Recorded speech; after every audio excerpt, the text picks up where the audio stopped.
कक्षा 12 के सभी छात्र एवं छात्राएं, आज हम लोग गणित में सारणिक पढ़ेंगे, जिसे अंग्रेजी में डिटरमिनेंट कहते हैं।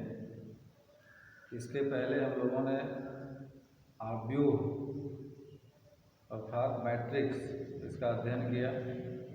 अब आज हम सारणिक के विषय में अध्ययन करेंगे। तो सारणिक क्या है, पहले इसको परिभाषित कर दें। n स्क्वायर अवयवों का n पंक्तियों तथा n स्तंभों में व्यवस्थित रूप सारणिक कहलाता है। सारणिक का एक विशेष मान होता है। फिर से बता दें, n स्क्वायर अवयवों का n पंक्तियों तथा n स्तंभों में व्यवस्थित रूप सारणिक कहलाता है, जिसका एक विशेष मान होता है। तो आइए ब्लैक बोर्ड पर देखें सारणिक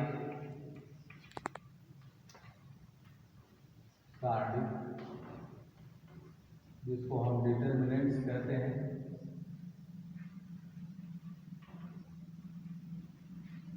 determinant, the arrangement of n square element in n rows and n columns is known as determinant. n square अवयवों का n पंक्तियों तथा n स्तंभों में व्यवस्थित रूप सारणिक कहलाता है। जैसे मान लें कि हम एक सारणिक लिख रहे हैं उदाहरण के रूप में a बराबर, तो सारणिक के अवयवों को पंक्तियों तथा स्तंभों में लिखने के लिए हम ऊर्ध्वाधर समांतर रेखाओं का प्रयोग करते हैं। जैसे यहाँ पर a b c d। तो यहाँ पर हम देख रहे हैं कि 4 अवयव हैं जो 2 पंक्तियों और 2 स्तंभों में व्यवस्थित हैं। तो इस व्यवस्था को हम क्या कहते हैं, सारणिक कहते हैं। और इस सारणिक का जो क्रम है वो 2 गुणे 2 है, अर्थात वर्ग। सारणिक का जो क्रम होता है हमेशा स्क्वायर होता है, number of row number of column same होते हैं। अब इस सारणिक का एक मान होता है, तो 2 गुणे 2 क्रम के सारणिक का मान हम बता दें। जब इसको हम खोलते हैं तो इस तरह से बाएं से दाहिने ओर तिर्यक गुणा करेंगे a b, और फिर माइनस लगा करके फिर तिर्यक गुणा नीचे से ऊपर की ओर तिर्यक करते हैं तो c b। इस तरह से 2 गुणे 2 क्रम के सारणिक का ये विस्तार हुआ, और इस तरह से इसको जब हम सॉल्व करते हैं तो इस सारणिक का एक मान प्राप्त हो जाता है। अब हम इससे ऊपर के कोटि का एक सारणिक लेते हैं। जैसे a बराबर 3 गुणे 3 क्रम का एक सारणिक लें, 3 गुणे 3, a1 a2 a3 b1 b2 b3 और c1 c2 c3।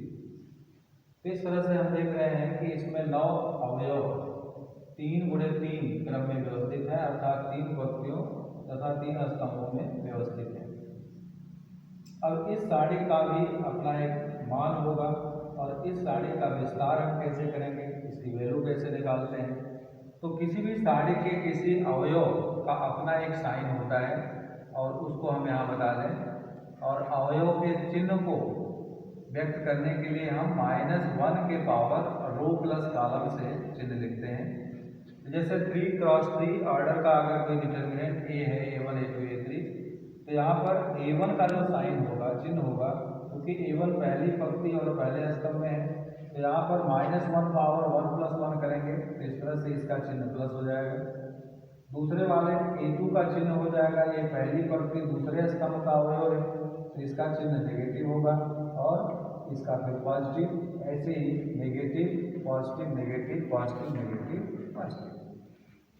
तो 3 गुणे 3 क्रम के सारणिक के अवयवों के चिन्ह यहाँ पर हमने दिखा दिया, plus minus plus minus plus minus plus minus plus. That is किसी भी एलिमेंट का जो साइन है वो -1 पावर रो प्लस कॉलम से निकाल लेंगे। बच्चों, किसी भी सारणिक का विस्तार हम किसी पंक्ति अथवा किसी स्तंभ से हम कर सकते हैं।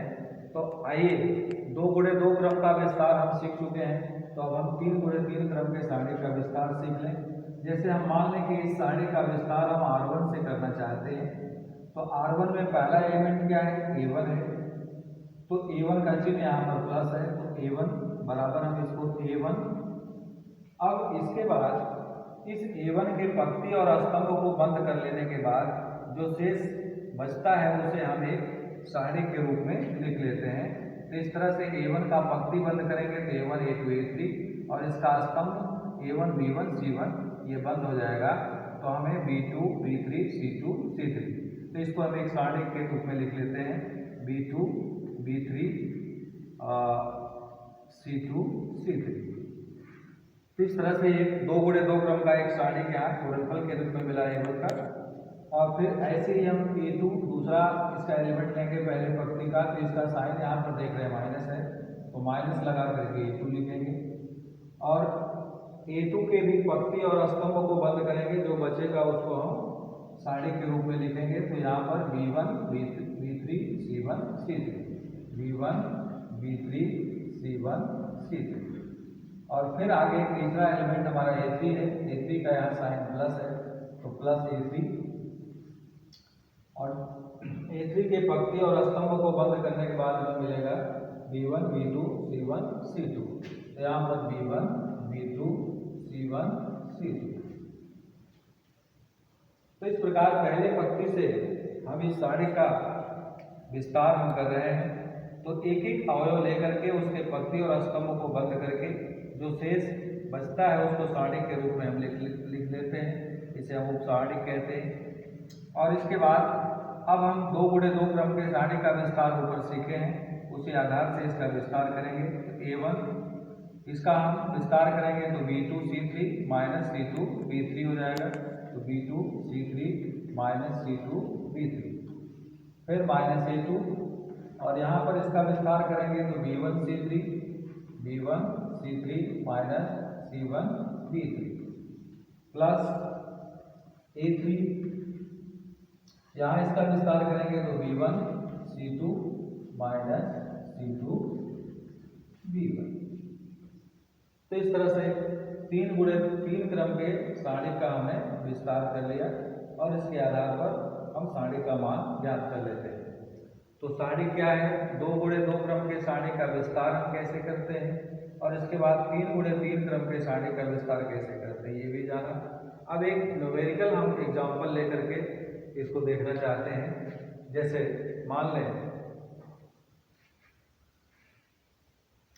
एक उदाहरण लेते हैं, A बराबर determinant 3 4 minus 5 7। We have to find the value of this determinant. अगर हमें इस सारणी का मान ज्ञात करना है तब इसको खोलेंगे तो 3 गुणे 7 माइनस लगाएंगे और फिर यहाँ पर माइनस 5 गुणे 4 करेंगे तो माइनस 5 गुणे 4। इस तरह से 3 गुणे 7 21 और माइनस में माइनस का मल्टीप्लाई हुआ प्लस 5 चौक के 20 और इस तरह से जोड़ेंगे 41। तो ये सारणी की वैल्यू आ गई। अब इसी तरह से अगर मान लें कि एक दूसरा उदाहरण है, A बराबर 1 2 3 और 6 3 1 2 1 0। मान लें इस सारणी का हमें मान ज्ञात करना हो, तब हम कैसे ज्ञात करेंगे। इसका मान ज्ञात करने के लिए हम किसी भी पंक्ति को लेंगे, तो जैसे 1 को ले लिया तो 1 का पंक्ति और स्तंभ बंद कर लिया तो 3 1 1 0 मिला। फिर दूसरा एलिमेंट लिया उसका चिन्ह माइनस, तो -2 कॉलम रो बंद किया तो 6 1 2 0 आया। फिर प्लस तीसरा एलिमेंट 3 लिया, कॉलम रो बंद कर लिया 6 3 2 1 6 3 2 1।